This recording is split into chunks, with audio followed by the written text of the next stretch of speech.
Olá, olá, olá! Tudo bem com você? Comigo tudo bem, espero que você também esteja aí seguro em casa, tranquilo, descansando. Mas também espero que você esteja animado, pronto para começar mais um ano de estudos, mais um ano de luta, mais um ano de perseverança aí, só que mais um ano também de muita conquista, de conseguir bastante aprendizado, de crescer enquanto pessoa, de crescer enquanto aluno, de ficar cada vez mais esperto, cada vez mais inteligente, com cada vez mais conhecimento para alcançar cada vez coisas maiores e cada vez coisas melhores nessa vida, certo? Bem, para quem não me conhece, eu sou o professor Robson, certo? Alguns de vocês já me conhecem de 2 anos atrás, estou com muita saudade de vocês. Mas se algum de vocês ainda não me conhece, eu sou o professor Robson, professor de Geografia, e vou trabalhar esse ano com vocês. Se a gente se esforçar bastante, vocês para aprender, eu para ensinar, todo mundo vai ser ganhando, vocês vão conseguir aprender bastante e eu também vou conseguir aprender muito com vocês, certo? Mas para isso tem que ter esforço, para isso todo mundo tem que pegar firme, todo mundo tem que pegar junto e a gente sabe que dessa forma vai dar tudo certo, ok? Ok, vamos lá. Para essa primeira semana eu preparei para vocês uma atividade diagnóstica. Vocês podem estar dizendo assim, que professor maluco! Como assim? Passou atividade diagnóstica para a gente, ainda não passou conteúdo, ainda não ensinou nada, ainda não explicou nada, nem viu alguns de nós direito ainda e já quer passar atividade diagnóstica. Por que isso? Simples, gente. Atividade diagnóstica é uma atividade que eu passo no começo do ano para eu saber como está o conhecimento de vocês. O que vocês aprenderam? O que vocês já sabem? Quais as habilidades que vocês já desenvolveram? Vocês estão prontos para os conteúdos que eu vou passar? Ou eu tenho que revisar algo antes? Então, para isso, as atividades diagnósticas, certo? Não quer dizer que eu não vá revisar conteúdo, mas pelo menos com essas atividades eu já sei de que forma planejar o ano para que vocês tenham o melhor e o maior aproveitamento possível. Vamos lá. Eu vou ler cada uma das questões para vocês e vou explicando. Vocês não precisam se preocupar muito com essa atividade. Como assim, professor? Eu posso fazer de qualquer jeito? Não, pelo contrário. Eu quero que vocês façam da forma mais caprichada possível, certo? Por quê? Porque eu vou usar isso para planejar o ano de vocês, o meu ano também. Por outro lado, eu também não quero que vocês vá no Google, eu não quero que vocês acabem indo lá no Braille, que vocês perguntem para o pai e para a mãe, eu não quero que vocês perguntem para alunos mais velhos, eu quero que vocês respondam com aquilo que vocês realmente sabem, certo? Se não souber, não tenha vergonha de escrever não sei. Ah, professor, mas se eu colocar não sei ou se eu colocar qualquer coisa, minha nota vai ser baixa. Não se preocupe com isso, isso é uma atividade diagnóstica. Não vale nota nenhuma, mas eu volto a dizer, é muito importante para eu poder planejar o ano de vocês, certo? Então respondam da melhor forma possível, com muito capricho, não façam de qualquer forma. Vamos lá. Ao longo da história, as populações humanas migraram em vários momentos. Assim, diferentes fluxos migratórios foram estabelecidos. Diversos fatores agem como atrativos, quando atraem as pessoas para morar em determinado lugar, ou repulsivos, quando levam as pessoas a procurarem outro lugar para viver. Notem bem, isso aqui é importantíssimo. Fator atrativo, um fator que atrai as pessoas para morar em algum lugar. Pensem, por exemplo, brasileiros costumam ir morar em que lugar? Por que vão morar nesse lugar? O que atrai eles para lá? Certo? Mudança de cidade. O que faz uma pessoa mudar de uma cidade e ir para outra? Tudo isso é fator atrativo, atrai as pessoas. Por outro lado, existem fatores repulsivos, ou seja, fatores que fazem as pessoas saírem do lugar onde estão. Pense muito bem nisso. Se um brasileiro vai para outro país, ele tem os seus motivos, então aquele outro país tem atrativos para essa pessoa. Mas se um país tem atrativos, quer dizer que o outro tem repulsivos. O que faz uma pessoa querer sair de onde ela está e ir para outro lugar, certo? Fatores repulsivos. Fator atrativo é o que atrai a pessoa para ir para algum lugar e repulsivo é o que faz a pessoa sair de algum lugar. Está um pouco confuso? Se tiver, me escreve, comenta que eu tento explicar de outra forma, ok? 2. Desde as primeiras colonizações, diversas etnias vieram para Cocal do Sul. Se você caiu aí nesse vídeo de paraquedas, não é dos meus alunos, não se preocupe com essa questão. Eu sou professor na rede Cocal do Sul, por isso tem questões de Cocal do Sul também. Assim, muitas famílias hoje são descendentes de italianos, poloneses e outros. Cite algumas famílias tradicionais de Cocal do Sul e suas etnias formadoras. A família tal, ela tem descendência, ou melhor, ascendência, porque quando são antepassados é ascendência, ela tem ascendência de tal etnia. Cite algumas dessas famílias que você conheça, não necessariamente que conheça as pessoas da família, mas que você conheça o nome da família e de qual local é a sua ascendência, certo? 3. A demografia é uma importante área de estudo e se concentra, um pouquinho para minha hidratação, claro, e se concentra em estudar as características da população como perfil etário, crescimento vegetativo, mobilidade espacial, entre outros. Uma das ferramentas utilizadas para análises é a pirâmide etária. Construída a partir da distribuição da população por idade e sexo, ou seja, masculino e feminino, é possível deduzir muitas características da população representada. Essa questão é difícil, tá? Analise as pirâmides etárias abaixo e explique as principais diferenças entre as populações representadas. Olhem bem, já vou logo dizendo para vocês. As duas pirâmides etárias são do Brasil, mas de épocas diferentes. Então aqui ó, já estou dando uma dica para vocês. Primeiro dado, o que muda de uma para outra? A época. Uma é de 1980, outra é de 2017. A pirâmide etária, eu não vou explicar para você como ela funciona, porque eu espero que você já saiba. Mas basicamente ela divide a população por idade e divide a população por sexo, homens, mulheres, e distribui isso. Normalmente vai formar o desenho de uma pirâmide, porque normalmente tem mais população com uma idade menor do que população idosa, certo? Se você olhar, a população do Brasil em 1980 era diferente na sua formação de idade, de sexo, do que em 2017. Que diferença era essa? Certo? Olhem bem, as duas pirâmides são bem diferentes, mas o que isso significa? Por exemplo, por que aqui tem muito mais indivíduos, aqui até os 15, e aqui já tem menos? O que isso quer dizer na população? É isso que você vai responder, não só isso, mas um apanhado geral das pirâmides, certo? Eu sei que essa é uma questão um pouco mais difícil, tem que quebrar a cabeça, tem que ter, claro, capacidade de análise, é muito importante isso. Melhor do que decorar conteúdo é ter capacidade de análise, é isso que eu espero de vocês, ok?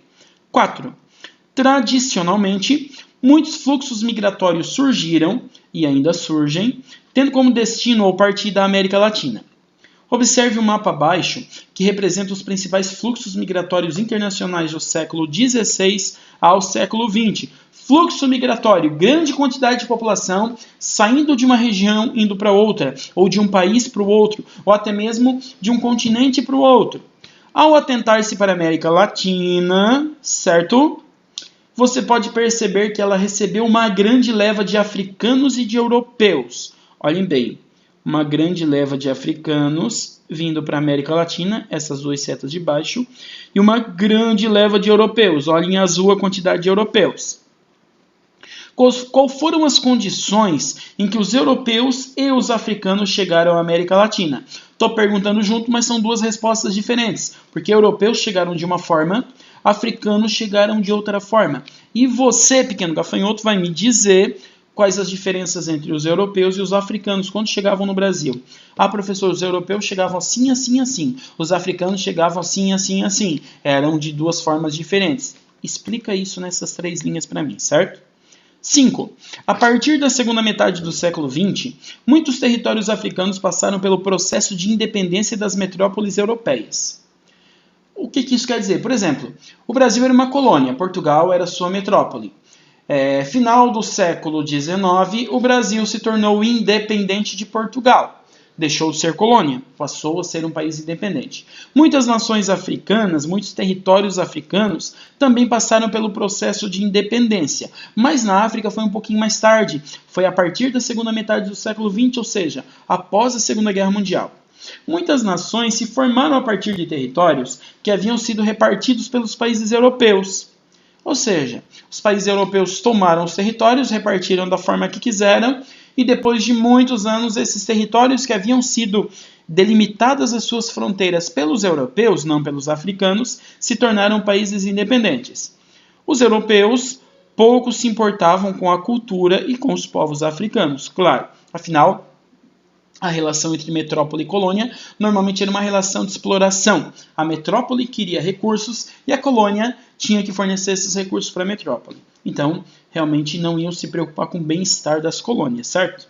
O resultado disso é uma grande quantidade de conflitos civis e étnicos acontecendo na África. Hoje é um dos um dos continentes que mais acontecem conflitos armados, conflitos de fronteira, conflitos étnicos, conflitos civis no mundo. Qual a relação entre esses conflitos, os conflitos africanos e as fronteiras que foram formadas desrespeitando as culturas e os povos africanos? Gente, não se assustem com essa questão. Essa realmente é uma questão muito, muito, muito difícil. Mas é conteúdo do 8º ano. Você está no 9º, então espera-se que você saiba. Mas ela é muito difícil de ser respondida, certo? Não se preocupe se enrolar um pouquinho. Tenta fazer da melhor forma possível, tá bom? Questão 6. Após a Segunda Guerra Mundial, muitos países africanos e latino-americanos, como o Brasil, precisaram de financiamento para erguer suas economias e manter sua qualidade de vida. Assim, os Estados Unidos da América, através da ONU, que é a Organização das Nações Unidas, e do FMI, que é o Fundo Monetário Internacional, despontaram como líder econômico e mundial, fornecendo recursos e tecnologia para os países que necessitavam, consolidando sua influência pelo mundo. Deixa eu explicar isso para você. Pós-Segunda Guerra Mundial, comércio mundial prejudicado, indústria mundial prejudicada, produção de alimentos prejudicada, países devastados, países com dívidas gigantescas, países precisando reconstruir a sua infraestrutura. Principalmente na Europa a gente via isso. Países com indústria, parques industriais inteiros, rodovias, ferrovias, portos completamente destruídos pela guerra. Esses países estavam precisando urgentemente de capital, ou seja, de dinheiro, de financiamento, e também precisando muito de tecnologia. E aí não era só o caso da Europa, mas muitos países em desenvolvimento, como foi o caso do Brasil. Os Estados Unidos, que ganharam muito com a guerra, sofreram bastante também, tiveram bastante baixa, perderam bastante soldados, mas ganharam muito dinheiro com a guerra, começaram a financiar esses países e a fornecer tecnologia para esses países, tanto através da ONU, quanto do FMI, quanto unilateralmente, ou seja, quanto próprios Estados Unidos fora das organizações. Aí vem a pergunta difícil. Quais são os pontos positivos e os pontos negativos dessa relação entre os Estados Unidos e os países pobres em desenvolvimento? Notem que eu não quero que você me diga todos os pontos positivos, todos os pontos negativos, porque a gente poderia ficar uma vida inteira falando e a gente ainda não conseguiria levantar todos os pontos negativos e todos os positivos. São muitos e vão sendo descobertos muitos ao longo da história. Mas eu quero que você cite alguns pontos positivos e negativos. Eu quero saber se você entende essa relação entre os Estados Unidos, o financiamento, a tecnologia e os países pobres após a Segunda Guerra Mundial, certo? 7. É impossível que o mesmo país produza tudo o que necessita para o seu consumo. Assim, através do comércio exterior, o que é o comércio exterior, professor? É quando um país negocia com outro. Por exemplo, o Brasil costuma comprar muito produto industrializado da China e, ao mesmo tempo, costuma fornecer muita comida e commodity para a China, muita matéria-prima. Então, isso é comércio exterior. Uma troca, na verdade não é uma troca, é compra e venda de produtos. No mundo, certos países se especializam em um tipo de produto, como commodities, que são matérias-primas, ou industrializados. No cenário produtivo mundial, esse cenário de negociação e troca no mundo, qual a diferença entre o papel de países como o Brasil, ou seja, países pobres e em desenvolvimento, embora o Brasil seja uma das maiores economias do mundo, ele é considerado um país em desenvolvimento, e a diferença entre países como os Estados Unidos da América. Estados Unidos da América é um país completamente desenvolvido, rico. Ali um país do G8, que são os países mais ricos do mundo, certo? Qual a diferença no cenário produtivo mundial? Não quero saber de mapa nessa questão. Não quero saber de território. Não quero saber de população. Eu estou falando aqui em produção e economia. Qual a diferença entre esses países, certo? Muitas vezes surgem conflitos de fronteiras entre os países. Um exemplo de conflito fronteiriço latino-americano, você tem que saber nessa altura do campeonato qual é a América Latina, que região é essa. Foi o que ocorreu entre Peru e Equador no ano de 1955. Qual o papel de organismos internacionais como a Corte de Haia e a ONU, Organização das Nações Unidas, nesses conflitos? Ou seja, quando surgem esses conflitos, principalmente entre países mais pobres, que é o caso dos países da América Latina, de que forma que a Corte de Haia, esse aqui é mais difícil você conhecer, se você não lembrar eu não vou me espantar, fique tranquilo, e a ONU você deve saber o que é, o que ela faz. Qual é o papel dessas organizações e de outras organizações como a OMC, a Organização Mundial do Comércio e tal, nesses conflitos? De que forma que eles agem, certo? 9. Muitas vezes os países se unem em blocos e organizações econômicas como o Mercosul, que é o Mercado Comum do Sul, o Unasul, que é a União das Nações Sul-Americanas, e Comunidade Andina. Qual a importância desses organismos para os países membros? Ou seja, eu quero que você saiba me dizer por que os países se unem em blocos econômicos e organizações econômicas. Qual é o intuito?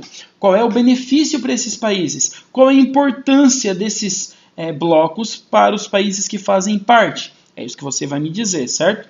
Não quero que você me explique sobre o Mercosul, não quero que você me explique sobre o Unasul, nem sobre a Comunidade Andina. Eu quero que você me explique o conceito de bloco e organização econômica. Na verdade, não é nem um conceito. É por que isso é importante para os países. 10. A forma de trabalho ao longo do tempo vem mudando conforme o desenvolvimento tecnológico acontece. Após a Segunda Guerra Mundial, a Revolução Verde, importante essa questão, mudou o modo, errinho de digitação do professor, me perdoem, o modo de produção agrícola de países como o Brasil. Ou seja, o Brasil produzia de uma forma e após a Revolução Verde, o que é isso, professor? Revolução Verde, é isso que eu quero descobrir, se vocês sabem o que é. Quais as mudanças que a Revolução Verde trouxe? Qual o papel estadunidense? Que palavra é essa, professor? Qual o papel dos Estados Unidos da América nisso? Ou seja, você vai dizer como a Revolução Verde mudou a forma de trabalho no campo, mudou a agropecuária, e qual foi o papel dos Estados Unidos na Revolução Verde, certo? Não precisa falar todas as formas que a Revolução Verde mudou o trabalho no campo, mas me fale as principais, me fale algumas. O que a Revolução Verde trouxe para o produtor rural, para o produtor agrícola, para o produtor pecuarista, certo? 11. Estamos quase acabando, gente. Por favor, calma. A América Latina possui importantes bacias hidrográficas como a Bacia do Rio do Prata, do Rio Amazonas, do Orinoco, entre outros. Na verdade, aqui seria entre outras. Qual é a importância desses recursos e os desafios enfrentados pelos países latino-americanos na gestão dessas bacias? Como assim, professor? Recurso. Note bem, estou falando de bacia hidrográfica. Que recurso que uma bacia hidrográfica disponibiliza? Gente, hidrografia tem a ver com água. Então a gente está falando de água. Qual a importância desses recursos, ou seja, da água presente nas bacias hidrográficas e quais os desafios que os países latino-americanos enfrentam para gerenciar essas bacias, ou seja, para cuidar delas, para usar elas de uma forma que não se degrade? Quais são esses desafios? É isso que você vai responder, certo? 12. O crescimento acelerado e desordenado de grandes cidades da América Latina, como São Paulo, Rio de Janeiro e Cidade do México. Para quem não sabe, Cidade do México é capital do México. Só não se esqueça, São Paulo e Rio de Janeiro não são capitais do Brasil, não se perca nisso. Rio de Janeiro já foi, mas não é mais. Ou seja, esse crescimento acelerado tem gerado vários problemas como alta taxa de criminalidade, dificuldade de locomoção, ou seja, difícil o trânsito nessas cidades, desemprego, entre outros. No entanto, nem todas as áreas de uma mesma cidade sofrem da mesma forma. Quais áreas apresentam os maiores problemas e dificuldades? As áreas pobres ou as áreas ricas? Por que existem essas diferenças? Olhem bem, aqui não é difícil de responder. Qual área da cidade que tem maior dificuldade e problemas como criminalidade, trânsito caótico, desemprego, entre outros? As áreas pobres têm mais problemas ou as áreas ricas? Bom, aqui está muito fácil de responder. Mas só que aqui está a parte um pouco mais difícil que eu espero que você conheça. Por que existem essas diferenças? Por que a área rica tem infraestrutura diferente da área pobre se é a mesma cidade? Às vezes é a mesma prefeitura, às vezes é o mesmo governo ali governando aquela região. Não estou falando, claro, da nossa cidade, estou falando de grandes cidades. Claro que cidades pequenas, não tão grandes como, por exemplo, Criciúma. Criciúma é uma cidade que já tem bairros ricos, bairros pobres e bairros médios. E até mesmo cidades como essa já apresentam diferenças grandes, gritantes entre os bairros na questão de infraestrutura e qualidade de vida. Por que existem essas diferenças? É o que você vai me responder, certo?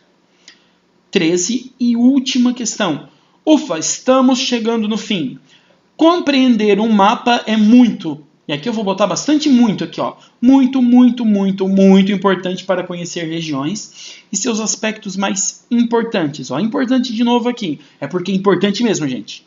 Os mapas que se seguem mostram alguns dos principais problemas sociais da África e também as áreas onde se concentram a maior quantidade de minérios comerciais africanos. Professor, o que é um minério comercial? Olha aqui, ó. Fosfato, bauxita, urânio, ferro, platina, cromo, diamante e ouro, urânio novamente, cobre, cobalto, são minérios comerciais.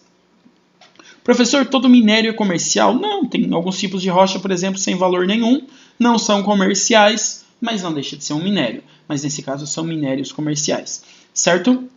As regiões de problemas sociais, regiões de problemas sociais. Temos aqui, em amarelo claro, desnutrição crônica, gente passando fome. Em amarelo escuro, escassez de alimento.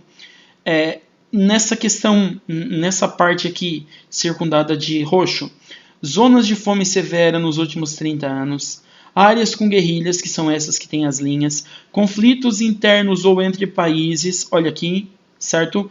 Os pontinhos. E refugiados, olha a quantidade de gente refugiada indo de um lado para o outro. As regiões de problemas sociais são as mesmas regiões que mineram. Se essas regiões produzem bastante, a África produz bastante minério. Porque há tanto problemas associados à pobreza. Por que a pobreza assola tanto a África?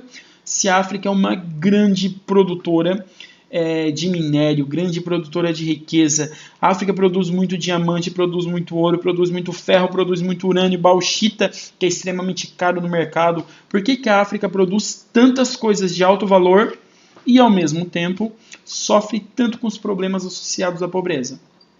É isso que você vai responder. Bem, é isso. A gente chegou no fim das nossas questões. Eu espero realmente que você tenha assistido até aqui. E caso você tenha assistido até aqui, você vai ali nos comentários, escreve o seu nome, não é o nome completo, apenas o primeiro nome e a sua turma. Caso, preste atenção, caso na sua turma tenha uma outra pessoa com o mesmo nome, você vai escrever as iniciais do seu sobrenome para eu saber que você visitou, que você assistiu, para eu ter esse feedback de você, para eu saber que esse tempo que eu estou fazendo não é um tempo perdido, mas é um tempo que está sendo proveitoso para mim, porque eu estou aprendendo, e ao mesmo tempo proveitoso para você que está assistindo. Se você não é meu aluno e caiu de paraquedas nesse vídeo, não tem problema nenhum, certo?